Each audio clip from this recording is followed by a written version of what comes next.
எப்பா உருப்படியா ஒரு வேலையை பார்க்க விடுதாவளா? சின்ன பொண்ணு ஜாம் பண்ணுகிட்டு. எதே கூப்பிட்டியலா? மருமகளா, நீ இப்ப என்ன பண்ணுவியே யாது பண்ணுவியே எனக்கு தெரியாது. சீக்கிரமா போய் நம்ம வீட்ல கிடக்கப்பட்ட எல்லா பழைய பொருளையும் எடுத்துட்டு வா. எதுக்கு தே? வெளிய பழைய பொருள்காரையும் வண்டி எடுத்துட்டு வந்திருக்கா. நிறைய மரச்சினி கிழங்கு வச்சிருக்கா. நம்ம எவ்வளவு பழைய பொருள் போடுதோமோ அதுக்கு எடைக்கு எடையா மரச்சினி கிழங்கு தாரானா.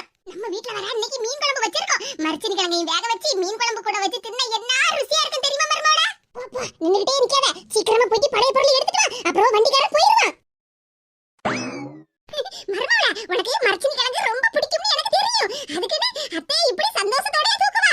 எதே நீங்க தானே சொன்னீங்க வீட்ல இருக்கப்பட்ட பழைய பொருள் எல்லாம் சீக்கிரமா எடுத்துட்டு வான்னு. அதனால தான் உங்களை தூக்கி வச்சிருக்கேன். எதே போலாமா? மரச்சினி கிழங்கு வெயிட்டிங்.